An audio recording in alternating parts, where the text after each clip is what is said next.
Chapter 12. Flora, Ulysses by DiCamillo. Flora, Ulysses by DiCamillo. Chapter 12 of Flora, Ulysses by Kate DiCamillo. I feel like there's an echo here. And it's actually called The Illuminated Adventures. Do you know illumination is light? We illuminate the room. We light it up. Your personality is illuminating. It's so bright. So this is the Illuminated Adventures. Flora Ulysses. And she reads the graphic novel Incandisto, who is just a regular old guy who works at a school. That could be me. I'm regular. You're not a guy. Oh. But I am. A girl. That's right. And he is the superhero. So superheroes come in regular sized packages of people. Chapter 12, The Forces of Evil. When Flora came back upstairs after dinner, she found Ulysses curled up into a tight ball, sleeping on her pillow. She put her hand and touched his forehead with one finger. His eyes twitched, but they didn't open. She picked up the pillow and moved it carefully to the foot of the bed. She changed into her pajamas, lied down, and imagined words. So it would be like, here is the squirrel on the pillow, and she's just gently moving it so as not to disrupt his beauty rest or his healing rest. He needed to heal. A superhero squirrel rested at her feet, and so she was not lonely at all. That's exactly right. That's what she imagined on her ceiling. Before the divorce, before her father had moved out of the house and into an apartment, he had often sat beside her at night and read aloud from the Illuminated Adventures of the Amazing Incandisto. It was his favorite comic. It always cheered him up to read about Alfred T. Slipper and Dolores. Her father did an excellent parakeet imitation. "Holy bagumba," he would say in his voice. "Holy unanticipated occurrences," he would say. "Holy unanticipated occurrences" was what Dolores would always say when something truly unexpected and unbelievable was happening, which was basically all the time. Life was pretty exciting back then when you were an Incandisto's parakeet. Flora sat up and looked down at the sleeping squirrel. "Holy and unanticipated occurrences," she said. It sounded better when her father said it.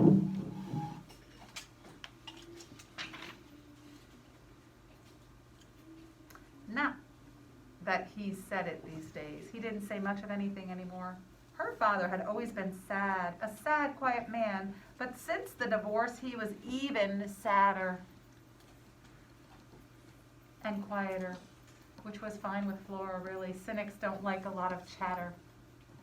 Besides, Alfred T. Slipper was a quiet man, too. For instance, when he was on his tour of the Incandisto manufacturing facility and had fallen into the vat of the Incandisto, he hadn't said a single word, not even oops. What? He didn't even say it. He fell into a big vat and did not even say oops. Words that appeared above his head, however, and Flora's father had read those words to her so many times that she could recite them by heart. He is an unassuming janitor, but he will dare to battle the darkness of the universe. Do you doubt him? Do not. Alfred T. Slipper will live to fight the forces of evil. He will become known to the world as Incandisto.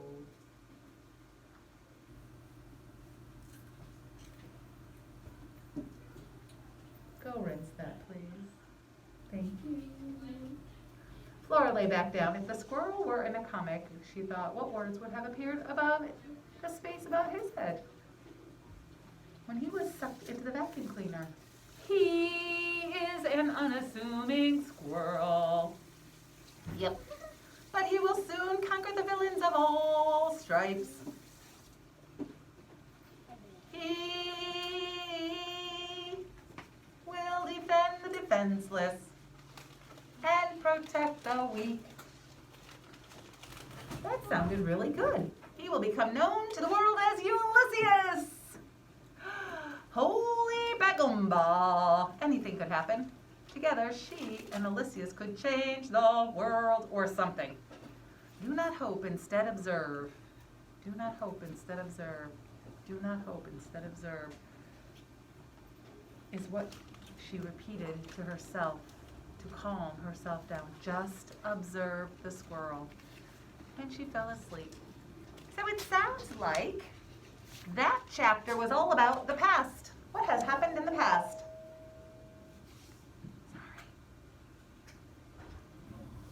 Sorry. We got to learn a little bit about her dad. Chapter 13, the typewriter. Now who uses the typewriter? Mamma mia, mamma mia, da, da, da, da, da, da. Mamma Mia. He woke in the darkness. His heart was beating very fast. Something had happened. What was it? He couldn't think. He couldn't think. He was too hungry to think. Who is he? The squirrel. The squirrel used Ulysses. He sat up and he looked around the room. He was in bed, and Flora's feet were in his face.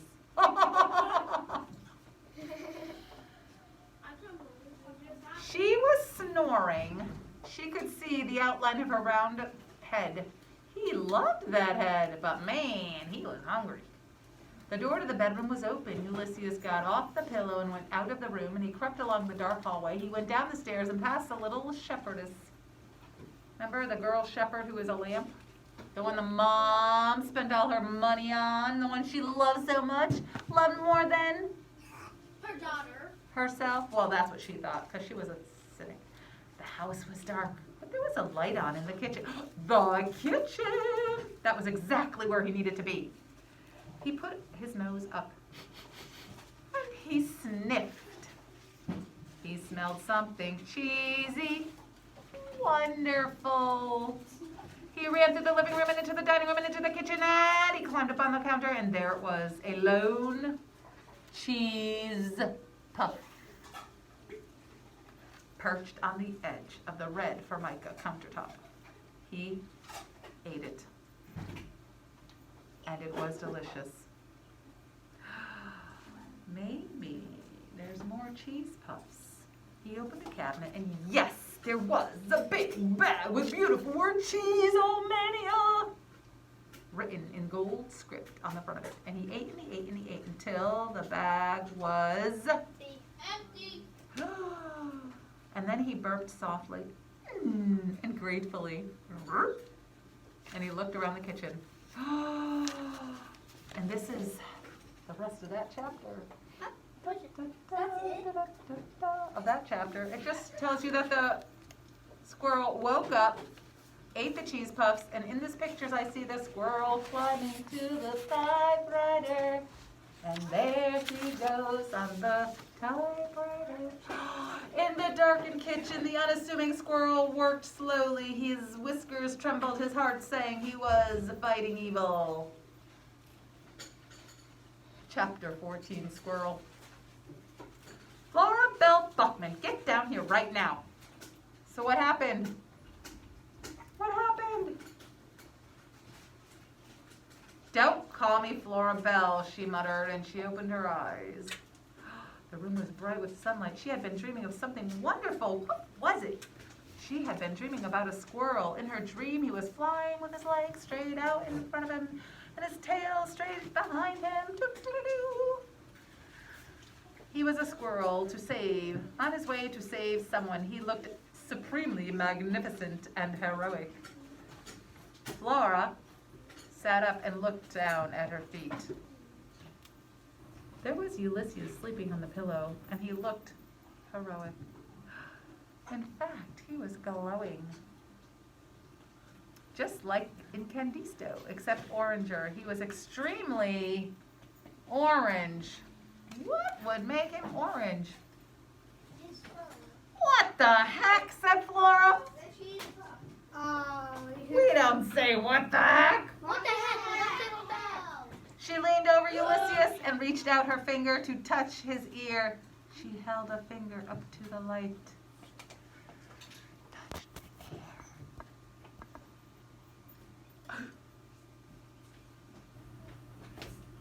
What? She leaned over. Uh-oh.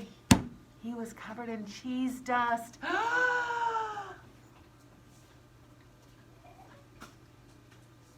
Flora! Her mother shouted, I'm not kidding. Get down here right now. Flora went down the stairs and past Marianne, whose cheeks were glowing a healthy and disgusting pink. You stupid lamb, said Flora. Now, said Mother. Flora broke into a trot. She found her mother standing in the kitchen with her bathrobe on, staring at the typewriter. What's this? I make a good mean mom, don't I? What's this? Her mother said, pointing to the typewriter.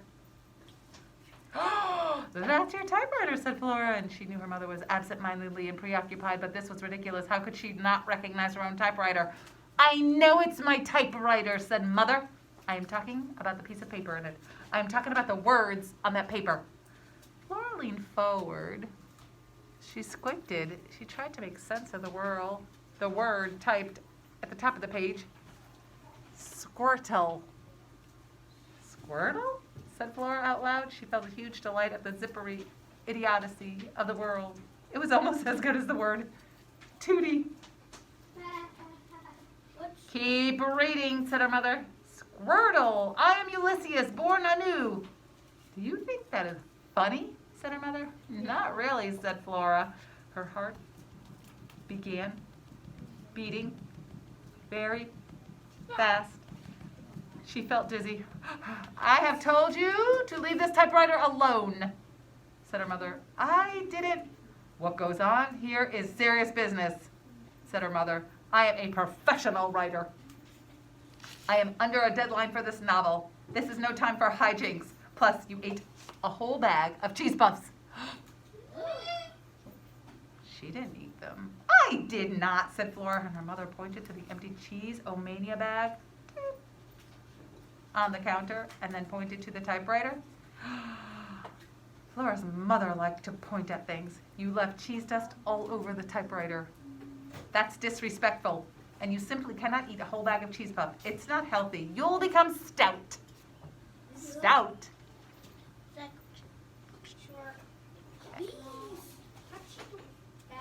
Wide. You'll become wide.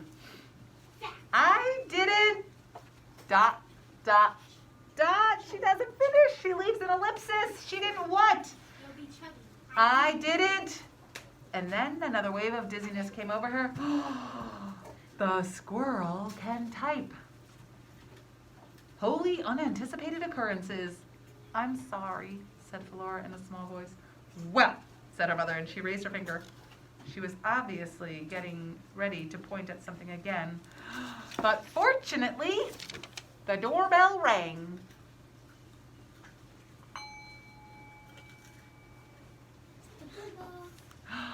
And that brings us to chapter 15. The electric chair. So wait a minute, Flora took the blame for the squirrel? Yeah, because Mom probably killed the squirrel. I can't believe the vacuum cleaner didn't do that.